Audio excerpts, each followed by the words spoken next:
Channel நண்பர்களுக்கு வணக்கம். இன்னைக்கு நம்மளோட சேனல்ல எந்த தொழில பத்தி பார்க்க போறோம் அப்படின்னா, இப்ப நீங்க வீடியோல பார்க்குற இந்த முட்டை தொழில பத்தி தான் ஏ டூ இசட் தெளிவா பார்க்க போறோம். அதாவது இந்த தொழில் எப்படி ஆரம்பிக்கணும்? இதோடைய குறைந்தபட்ச இன்வெஸ்ட்மென்ட் என்னது? இது எத்தன மெத்தேட்ல பண்ணுனா நமக்கு லாபம் கிடைக்கும்? அப்படிங்கிறத பத்தி ஏ டூ இசட் எனக்கு தெரிஞ்ச ஐடியாக்கள நான் உங்க கூட ஷேர் பண்ணிக்க போறேன். நான் என்னோட மளிகை கடைக்கு தேவையான முட்டைகள என்னோட வீட்டுக்கு பக்கத்திலேயே இருக்கிற கோழி பண்ணையில தான் நான் போயிட்டு ஒரு நாள் விட்டு ஒரு நாள் 10 அட்டை இல்லைன்னா 15 அட்டை அப்படிங்கிற ரேஞ்சில நான் வாங்கிட்டு வருவேன். ஏன்னா, ஹோம் டெலிவரி கிடையாது. நான் பண்ணையில டைரக்ட்டா போய் வாங்குறனால, எனக்கு ஹோம் டெலிவரி பண்றதுக்கு யாரையுமே நான் அப்ரோச் பண்ணவே இல்ல. எனக்கு தேவையானத நானே போயிட்டு நேரடியா வாங்கிக்கிட்டேன். இதுக்கு மிக முக்கியமான இன்னொரு காரணமும் இருக்கு. என்னன்னா, பண்ணையில போயிட்டு டைரக்ட்டா எடுக்கும்போது, அங்க பல விஷயங்கள் நம்ம கண்கூட பார்க்க முடியும். அதே மாரி இந்த பிசினஸ் எப்படி பண்ணலாம்? ஃப்யூச்சர்ல இந்த முட்டைய மட்டுமே தனியா பிசினஸ் பண்ணும்போது, நமக்கு திடீர்னு ஆர்டர எடுக்கிற மாரி நமக்கு ஒரு ஐடியா வந்துச்சு அப்படின்னா, அப்ப நம்ம போயிட்டு சடனா ஒருத்தர்கிட்ட அப்ரோச் பண்ணோம்னா, நமக்கு உடனே அக்செப்ட் பண்ணி, நமக்கு ஸ்டாக் குடுக்குறது கொஞ்சம் கஷ்டம். அதனால நான் என்ன பண்ணேன், அதனோட பேசிக் மெத்தட் என்னது? ஆரம்பத்தில கொஞ்சம் கொஞ்சமா வாங்கி, அது மூலியமா ஒரு நம்பிக்கைய குடுத்து, அது மூலியமா நம்ம ஒரு பிசினஸ வாங்குறோம். அந்த ஒரு ஸ்ட்ராட்டஜி தான் நான் ஃபாலோ பண்ணேன். அதே மாரி நமக்கு எல்லாருக்குமே தொழில் பண்ணணும் அப்படிங்கிறது ரொம்ப ரொம்ப கனவாவும் இருக்கும், ஆசையாவும் இருக்கும். அப்படி இருக்கிற நம்ம எல்லாராலயுமே தொழில் ஆரம்பிக்க முடியுதான்னு கேட்டா, கண்டிப்பா கிடையாது. அதுக்கு பல போராட்டங்கள நம்ம சந்திக்கிறோம். அதுல எந்த மாரி போராட்டங்களெல்லாம் நம்ம சந்திக்கிறோம்?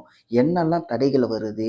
அதையெல்லாம் நம்ம எப்படி தாண்டி ஒரு தொழில் ஆரம்பிக்கணும்? அப்படின்னு நம்ம நினைக்கணும், தெரிஞ்சுக்கணும் அப்படின்னா, அத பத்தி ஏற்கனவே நான் ஒரு வீடியோ போட்டிருக்கேன். அந்த வீடியோவோட லிங்க் கீழ டிஸ்கிரிப்ஷன்ல குடுக்குறேன். அத கிளிக் பண்ணி அந்த வீடியோவ பாருங்க. கண்டிப்பா உங்களுக்கு ரொம்ப யூஸ்ஃபுல்லா இருக்கும்.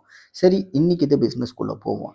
இந்த தொழில் நீங்க முதல்ல எப்படி ஆரம்பிக்கணும் அப்படின்னா, எனக்கு தோணுன ஐடியாவ நான் பண்ணையில போய் வாங்க ஆரம்பிக்கும்போது எனக்கு கிடைச்ச ஐடியாக்கள நான் உங்க கூட ஷேர் பண்றேன்.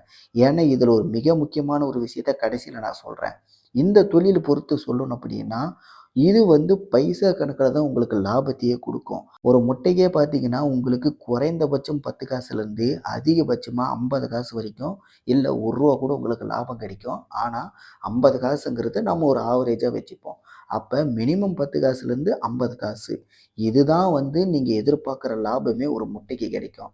இது பைசா கணக்கு அப்படிங்கும்போது, உங்களுக்கு லட்சக்கணக்குல நீங்க முட்டைகள வித்தா மட்டும் தான், உங்களுக்கு ஒரு நாளைக்கே பார்த்தீங்க அப்படின்னா, 5000, 10,000 அப்படின்னு சொல்லிட்டு லாபத்தை ஈட்ட முடியும். ஏன்னா, உங்களுக்கு முட்டையோட அளவு அதிகமா சேல் ஆகணும். உதாரணத்துக்கு சொல்லணும் அப்படின்னா, இப்ப நீங்க என்ன பண்றீங்க, ஒரு கோழி பண்ணையிலேருந்து டைரக்ட்டா முட்டைகள ஒரு 1,00,000 ஸ்டாக் நீங்க எடுக்குறீங்க. அத அப்படியே கொண்டு போய் நீங்க என்ன பண்றீங்க, ஒரு 3 கடை, 4 கடை ஹோல்சேல் முட்டை கடைக்கு நீங்க சேல் பண்றீங்க.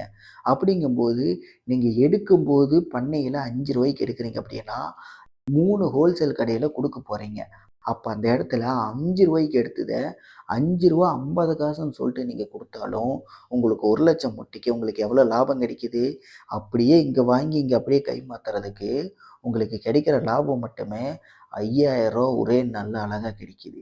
இதே இங்க ரூ. 5க்கு வாங்குனத நீங்க அங்க கொண்டு போய் ரூ. 6க்கு நீங்க குடுக்குறீங்க அப்படின்னா, இதே இடத்துல இன்னொரு விஷயம் என்ன தெரியுது உங்களுக்கு?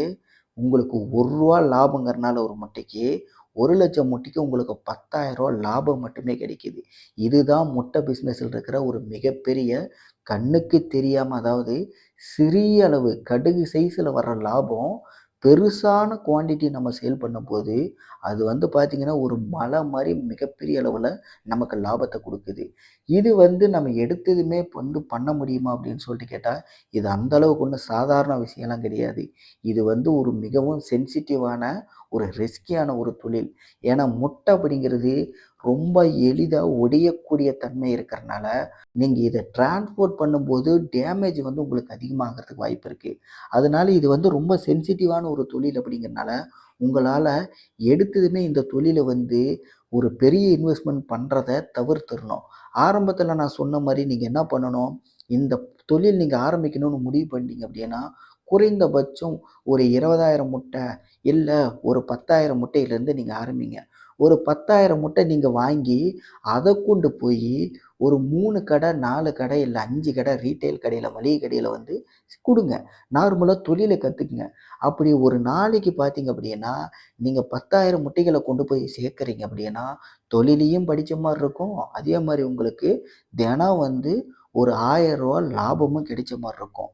இது வந்து நான் சொல்றது நார்மலான ஒரு விஷயம் தான். இது வந்து நான் சொல்றது குறைந்தபட்சம் தான் சொல்றேன். இதே பல இடங்கள்ல பார்த்தீங்க அப்படின்னா, வெறும் 10,000 முட்டைகள வச்சுக்கிட்டு 1000மும் எடுக்குறாங்க, 2000மும் எடுக்குறாங்க, 3000 கூட லாபமா சம்பாதிக்கிறவங்கலாம் நெறைய பேர் இருக்காங்க. ஆளுக்கு தகுந்த மாரி, ஏரியாவுக்கு தகுந்த மாரி, இடத்துக்கு தகுந்த மாரி தான் நம்ம பிசினஸ் பண்ணணும்.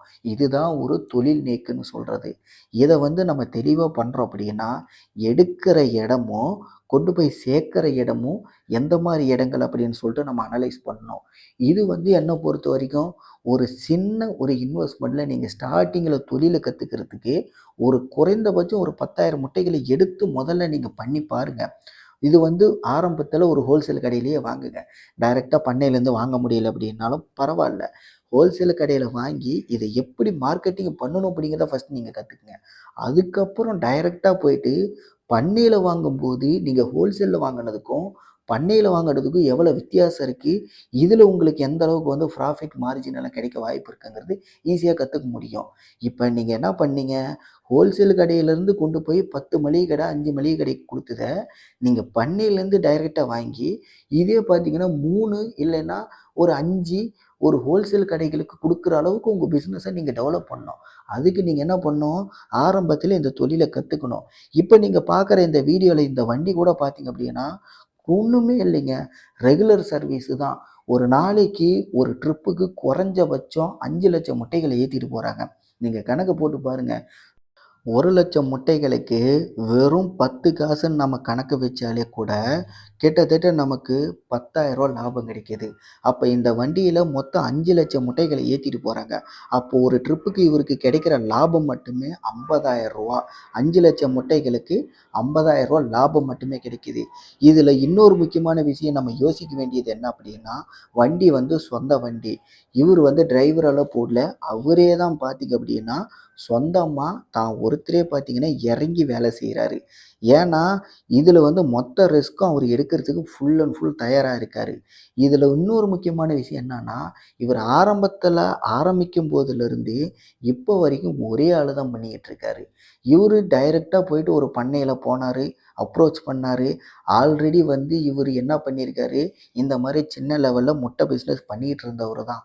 அத வச்சு பண்ணையில டைரக்ட்டா அதிகப்படியான முட்டைகள வாங்கி, பல ஹோல்சேல் கடைகள தன் வசம் கையில வச்சுக்கிட்டு, இப்ப என்ன பண்ணாரு, பிசினஸ வந்து டெவலப் பண்ணிட்டாரு. அப்ப டிரான்ஸ்போர்ட் பண்றதுக்கு வண்டி வேணும் அப்படிங்கிறதுக்காண்டி, இப்ப வந்து ஒரு பெரிய வண்டி எடுத்து, அதுல குறைந்தபட்சம் 5,00,000 முட்டைகள டெய்லி டிரான்ஸ்போர்ட் பண்றாரு. ஒரு நாளைக்கு ஒரு ட்ரிப்பு தான். அந்த ட்ரிப்லயே பார்த்தீங்கன்னா, ரூ. 50,000 லாபம். இருந்தாலும் அவரோட டிரைவர் கணக்கு கூலியும் எடுக்குறாரு, வண்டிக்கான வாடகையும் எடுக்குறாரு, பெட்ரோலுக்கான காசும் எடுக்குறாரு. மிச்சம் இருக்கிறத பார்த்தீங்க அப்படின்னா, லாப கணக்குல வைக்கிறாரு. ஆனா, மறைமுகமான இன்னொரு லாபம் என்ன அப்படின்னா, இந்த 3த்துல 1 மட்டும் மைனஸ் பண்ணிக்கலாம். ஏன்னா, வண்டி போறதுக்கு மிக முக்கியமானது பெட்ரோலு. அந்த பெட்ரோல் கணக்கு மட்டும் மைனஸ் பண்ணிட்டு பார்த்தோம் அப்படின்னா, மீதி 2மே அவருக்கு எக்ஸ்ட்ரா லாபம் அப்படிங்கிற ஒரு மெத்தேட்ல தான் வருது. ஆக மொத்தம் ஒரு நாளைக்கு ஒரு ட்ரிப்புக்கு அவருக்கு கிடைக்கிறது மட்டுமே லாபம் ரூ. 50,000. அப்ப இவரு வந்து இந்த பிசினஸ் வந்து எந்த அளவுக்கு வந்து எக்ஸ்டெண்ட் பண்ணி எவ்வளவு விரும்பி புடிச்சு பண்றாருன்னு வச்சுக்கங்க. ஏன்னா, இவருக்கு சொந்தமாவே 2 லாரி இருக்கு. அது மட்டும் இல்லாம ஒரு ஜேசிபி வச்சிருக்காரு. இது எல்லாமே எங்கருந்து வந்துச்சு அப்படின்னா, இந்த முட்டை தொழில் பண்ணி தான் இத்தன சொத்துக்கள அவரு சேர்த்திருக்காரு. இது வந்து உழைப்புக்கேத்த ஊதியம். அவரு கஷ்டப்பட்டு சம்பாரிச்சதுக்கு அவருக்கு கிடைச்ச பலன் தான் பார்த்தீங்க அப்படின்னா, இந்த எக்ஸ்ட்ரா வருமானத்துக்காண்டி 2 லாரி போட்டிருக்காரு. அதுக்கப்புறம் ஒரு ஜேசிபி வாங்கி விட்டுருக்காரு. இது எல்லாமே பார்த்தீங்கன்னா, நாமளும் வந்து இந்த மாரி தான் ஒரு பிசினஸ் பண்ணணும் அப்படிங்கிறத புரிஞ்சுக்கணும். எப்பவுமே ஒரு பிசினஸோட நோக்கம் என்ன? நான் முதல்ல அந்த தொழில கத்துக்கணும். அதுக்கப்புறம் அந்த தொழில நான் டெவலப் பண்ணணும். அதுக்கு நான் என்ன பண்ண வேணும்? எனக்கு வந்து பல விஷயங்கள கத்துக்கணும். அதுக்கு நம்ம என்ன பண்ணணுமோ, அத தான் நம்ம ஃபோக்கஸ் பண்ணணுமே தவிர, மத்தபடி தேவையில்லாத சிந்தனைகளுக்கு நம்ம என்னைக்குமே போவே கூடாது. அதுக்கு இடம் கொடுக்கவும் கூடாது. இந்த வீடியோவ நீங்க கடைசி வரைக்கும் பார்த்திருந்தீங்க அப்படின்னா, இந்த தொழில் வந்து எனக்கே பண்ணைக்கு போனதுக்கு அப்புறம் தான், இந்த தொழில வந்து இவர மாரியே தனிப்பட்ட முறையில பண்ணுனா பரவால்ல, அப்படிங்கிற ஐடியாக்கள் ரொம்பவே தோண ஆரம்பிச்சது. ஆனா, நான் ஆல்ரெடி மளிகை கடை, நாட்டுக்கோழி பண்ணை இதெல்லாம் வச்சிருக்கிறனால, என்னால வந்து தனியா வெளியில போய் பண்ண முடியாத ஒரு சூழ்நிலை இருக்கிறனால, நான் ஃப்யூச்சர்ல என்ன பண்ணலான்னு இருக்கேன்னா, நாட்டுக்கோழி பண்ணை, மளிகை கடை பக்கத்திலேயே பார்த்தீங்கன்னா, முட்டைக்கான ஹோல்சேல் கடை. இத 3யுமே வந்து பேரலலா பண்ணலாம் ஒரு ஐடியால தான் இருக்கேன். ஃப்யூச்சர்ல அத பத்தின அப்டேட்டும் பார்த்தீங்க அப்படின்னா, நம்மளோட சேனல்ல நான் கண்டிப்பா உங்களுக்கு நான் குடுக்குறேன். இந்த வீடியோவ நீங்க கடைசி வரைக்கும் பார்த்திருந்தீங்கன்னா, இத பத்தின கருத்துக்கள் உங்களுக்கு எதுவா இருந்தாலும், சந்தேகங்கள் எதுவா இருந்தாலும் மறக்காம கீழ கமெண்ட்ல தெரியப்படுத்துங்க. இதே மாரி வீடியோஸ் பார்க்கணும் அப்படின்னா நம்ம சேனல சப்ஸ்கிரைப் பண்ணுங்க. அடுத்த வீடியோல உங்கள சந்திக்கிறேன். நன்றி, வணக்கம்.